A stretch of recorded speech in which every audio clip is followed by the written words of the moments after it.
السلام علیکم، welcome to my channel Urdu center voice. تمام ویڈیو اپڈیٹس کے لیے اردو سینٹر وائس کو سبسکرائب کر کے بیل نوٹیفیکیشن کو آن کر دیں۔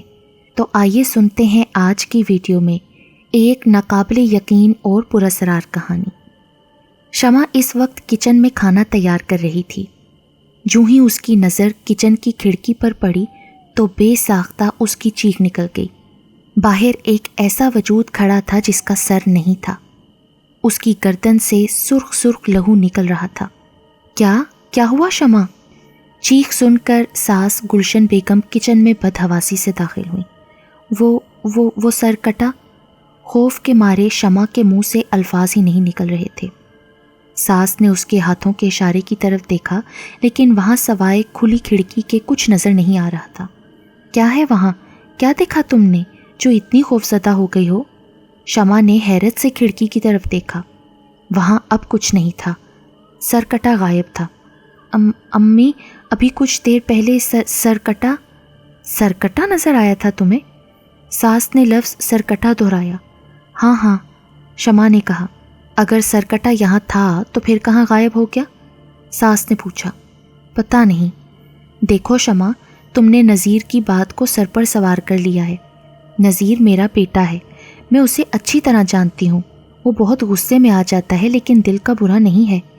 تم خود سوچو، اگر اس کی جگہ تم ہوتی تو کیا کرتی؟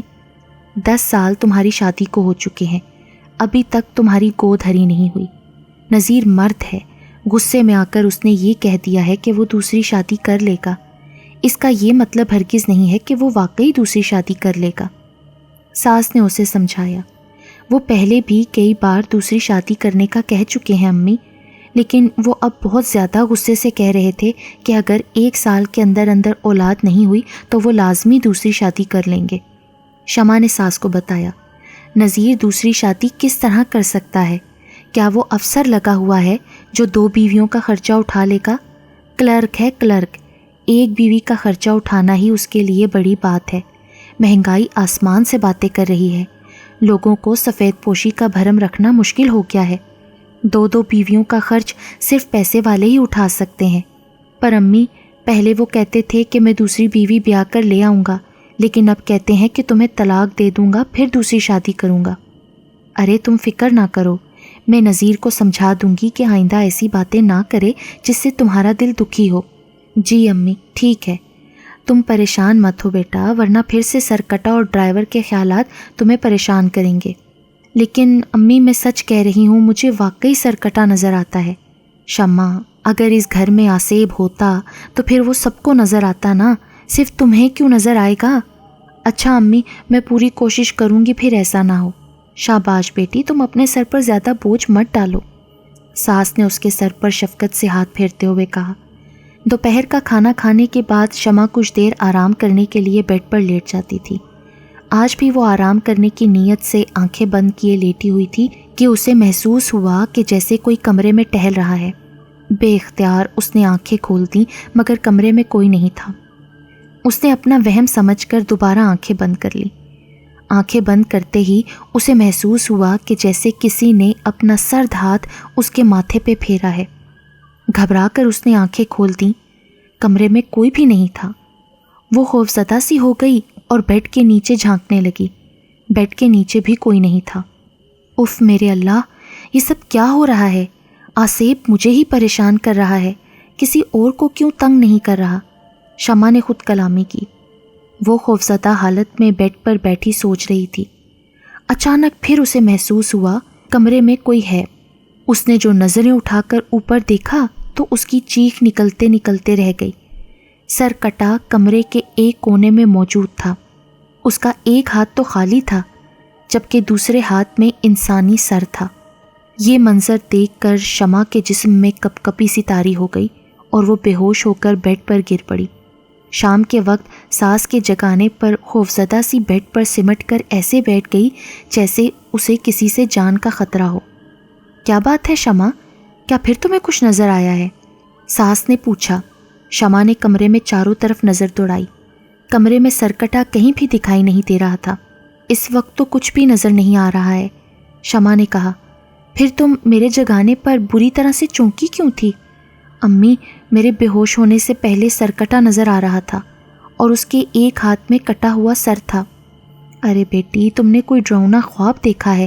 اب اٹھ جاؤ اور شام کی چائے کی تیاری کرو، نذیر آفس سے آنے والا ہے۔ جی اچھا، یہ کہتے ہوئے شمع بیڈ سے اٹھ گئی۔ نذیر کی شادی کو 10 سال ہو چکے تھے۔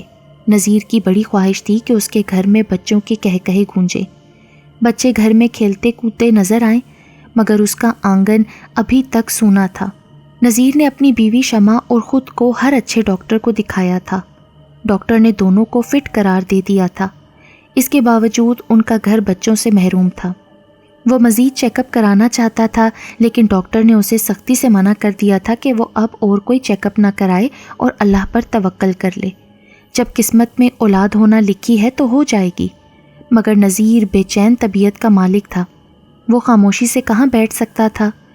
اس نے اولاد کی خاطر دوسری شادی کرنے کا فیصلہ کر لیا اور شمع پر زور دینے لگا کہ اسے دوسری شادی کی اجازت دے، ورنہ بصورت دیگر وہ شمع کو طلاق دے کر دوسری شادی کرے گا۔ شمع کسی طور پر نذیر کو دوسری شادی کی اجازت نہیں دینا چاہتی تھی۔ یہ شادی بھی ان دونوں کی اپنی پسند ہی کے نتیجے میں ہوئی تھی، پھر وہ کسی طرح طلاق لے کر گھر کیسے جا سکتی تھی؟ وہ طلاق لے کر بدنامی کا داغ لے کر گھر جانا نہیں چاہتی تھی، اس لیے نذیر کی دوسری شادی کی بھرپور مخالفت کر رہی تھی، مگر نذیر کا اصرار دن بدن بڑھ رہا تھا۔ دوسری طرف آئے دن سرکٹا نظر آنے کے واقعات نے شمع کو پریشان کر دیا تھا۔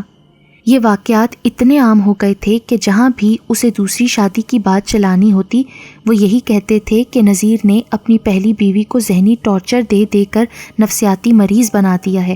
پھر ایسے شخص سے کیا امید رکھی جا سکتی ہے کہ وہ دوسری بیوی کو بھی خوشیاں دے سکے؟ نذیر شب و روز اس سوچ میں غرق رہتا تھا کہ کسی طرح شمع کی ذہنی حالت درست ہو جائے۔ نذیر آصف وغیرہ پر یقین نہیں رکھتا تھا، اس لیے اپنی والدہ کے اصرار کے باوجود وہ شمع کو کسی عامل کے پاس لے کر نہیں گیا تھا۔ وہ چاہتا تھا کہ کسی ماہر نفسیات سے رجوع کیا جائے، وہی اس مسئلے کا حل نکال سکتا ہے۔ وہ کئی ماہر نفسیات سے ملاقات کے لیے شمع کو ان کے پاس لے کر گیا۔ انہوں نے اسے ذہنی دباؤ قرار دے کر شمع کو آرام کرنے کا مشورہ دیا۔ ان کا خیال یہی تھا کہ شمع کسی ذہنی دباؤ کا شکار ہے، اس لیے اس طرح کی حرکتیں کر رہی ہے۔ جب ذہنی دباؤ ختم ہو جائے گا تو وہ خود نارمل ہو جائے گی۔ اب نذیر کی یہی کوشش تھی کہ وہ شمع کو خوش رکھے تاکہ وہ نارمل ہو جائے۔ کئی ہفتے گزر گئے، اس نے دوسری شادی کی بات کرنا بھی چھوڑ دی۔ اس کے باوجود شمع کی حالت بہتر ہونے کی بجائے مزید خراب ہونے لگی۔ وہ ہر وقت خوفزدہ رہنے لگی تھی، اسے سوتے جاگتے سرکٹا نظر آتا تھا۔ شمع اب سوکھ کر کانٹا ہو چکی تھی۔ جمال الدین، جنہیں لوگ شاہ صاحب کہتے تھے، وہ اللہ والے تھے۔ شمع کی ساس گلشن کے قریبی رشتہ داروں میں سے تھے۔ ساس نے شمع کی حالت بہتر نہ ہونے پر ان سے ذکر کر دیا۔ قریبی رشتہ دار ہونے پر ان کا گھر آنا ضروری ہو گیا تھا۔ شمع کی یہ حالت دیکھ کر انہیں بھی بہت دکھ ہو رہا تھا۔ گلشن، یہ تم نے بہو کی کیا حالت بنا دی ہے؟ تم کیا غیر مجھے سمجھتی ہو؟ تم نے مجھے پہلے ہی اطلاع کیوں نہ دی؟ جمال الدین نے شمع کو بستر پر لیٹے دیکھا تو کہنے لگے، شاہ صاحب، ہم سمجھ رہے تھے کہ شمع کے ساتھ کوئی نفسیاتی مسئلہ ہے، اس لیے ہم ڈاکٹر سے چیک اپ کرا رہے تھے۔ تم نے نفسیاتی ڈاکٹر کے چکر میں شمع کی کیا حالت بنا ڈالی ہے؟ میں لوگوں کا روحانی علاج کرتا ہوں، تم نے مجھے آگاہ نہیں کیا اور شمع کی یہ حالت بنا دی۔ گلشن بیگم جیسے ہی شاہ صاحب کے لیے کچن میں چائے بنانے گئیں، اتنی دیر میں شاہ صاحب نے پانی پر دم کیا اور پھر کچھ سوچ میں پڑ گئے۔ شمع بیٹی، وہ بھٹکتی ہوئی بدروح ہے جو تمہیں تنگ کر رہی ہے، لیکن میری سمجھ میں یہ بات نہیں آ رہی کہ وہ صرف تمہیں ہی کیوں تنگ کر رہی ہے۔ گھر میں دوسرے افراد بھی تو ہیں نا؟ ضرور کوئی نہ کوئی ایسا عمل ہوا ہے جس سے یہ بدروح تمہیں تنگ کر رہی ہے۔ مجھے بالکل صاف صاف بتاؤ، اسی صورت میں تمہارا علاج کر سکتا ہوں۔ شاہ صاحب نے شمع سے کہا۔ شاہ صاحب، میں آپ سے کچھ بھی نہیں چھپاؤں گی، بالکل صاف صاف بتاؤں گی، لیکن میری اس سرکٹے سے جان چھڑا دیں۔ شمع بیٹی، مجھے تمہارے بارے میں علم نہیں تھا، ورنہ میں بہت پہلے ہی تمہاری اس بدروح سے جان چھڑا دیتا۔ شاہ صاحب، میری شادی کو 10 سال ہو چکے ہیں، لیکن میری گود ہری نہیں ہوئی۔ نذیر کو بچے کی بڑی خواہش ہے، اس لیے وہ اولاد کی خاطر دوسری شادی کرنا چاہتا ہے۔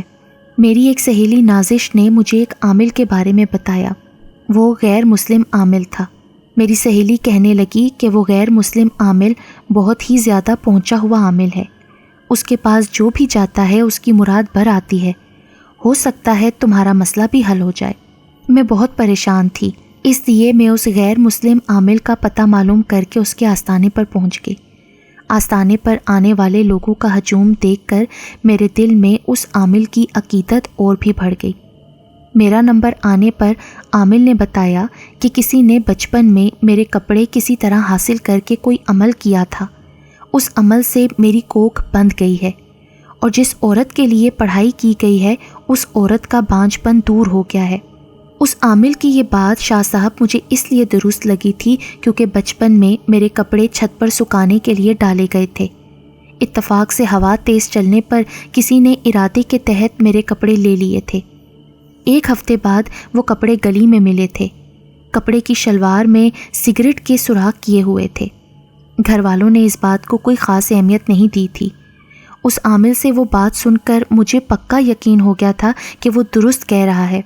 اس نے مجھے کچھ لفظ لکھ دیے کہ یہ تمہیں پڑھنا ہے اور پھر ایک قبرستان میں جا کر کسی قبر کے اندر انڈے کو ڈال دینا ہے، اور خبردار جس چیز سے بھی قبر میں سوراخ کرو چیز گھر کے اندر مت لے کر آنا۔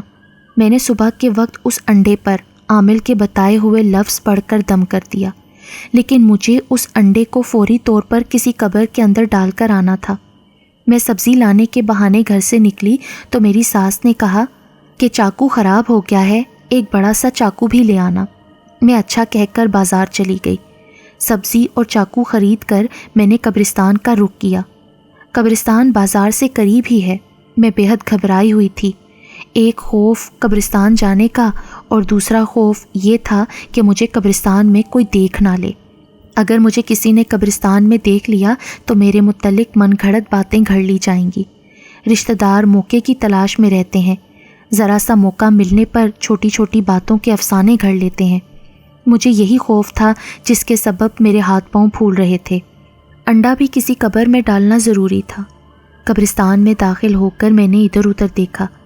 اتفاق سے قبرستان میں کوئی نہیں تھا، وہاں صرف سناٹا ہی تھا۔ خوف سے میری ٹانگیں کانپنے لگیں۔ میں اکثر قبرستان کے سامنے سے گزرتی تھی لیکن کبھی قبرستان میں داخل نہیں ہوئی تھی، اس لیے اکیلے قبرستان میں مجھے ایک انجانا سا خوف آ رہا تھا۔ میں ہمت کر کے ایک قبر کو کھودنے بیٹھی تو یاد آیا میں جلدی جلدی میں قبر کھودنے کے لیے کچھ بھی نہیں لائی تھی، گھر پر ہی لکڑی بھول آئی تھی۔ میں نے قبرستان میں ادھر ادھر نظریں دوڑائیں لیکن اس وقت اتفاق سے کوئی بھی ایسی چیز نہیں ملی جس سے قبر کے اندر سوراخ ہو سکتا تھا۔ میں نے فوراً پرس سے چاقو نکالا اور قبر کی مٹی کھودنے لگی۔ ایک بڑا سا پتھر چاقو سے ٹکرانے پر میں نے ہاتھ سے ہٹایا، پھر جیسے ہی میرے ہاتھ میں آیا تو خوف سے میرے منہ سے ہلکی سی چیخ نکل گئی اور میں بھاگ کھڑی ہوئی۔ دراصل میرے ہاتھ میں جو پتھر آیا تھا وہ پتھر نہیں، انسانی کھوپڑی تھی۔ میں خوف سے تھر تھر کانپتی ہوئی قبرستان سے فوری نکل جانے کی کوشش میں تھی کہ اچانک میرے قدم رک گئے۔ مجھے یاد آیا انڈا قبر میں ڈالنا ضروری ہے ورنہ بڑی گڑبڑ ہو جائے گی۔ میں ڈرتے ڈرتے دوبارہ کوئی دوسری قبر کھود کر انڈا ڈالنے کو مڑی۔ ایک قبر کا انتخاب کر کے میں چاقو سے قبر کی مٹی کھودنے لگی۔ کافی مٹی کھودنے کے بعد اپنے کانپتے ہوئے ہاتھوں سے انڈا قبر کے اندر ڈال دیا اور پھرتی سے اوپر مٹی ڈال دی۔ چاقو میں نے پرس میں واپس ڈالا اور تقریباً دوڑتے ہوئے میں قبرستان کے اندر سے باہر آ گئی۔ میرا دل زور زور سے دھڑک رہا تھا، مجھے کچھ ہوش نہیں رہا تھا۔ میں جلد سے جلد گھر پہنچ جانا چاہتی تھی۔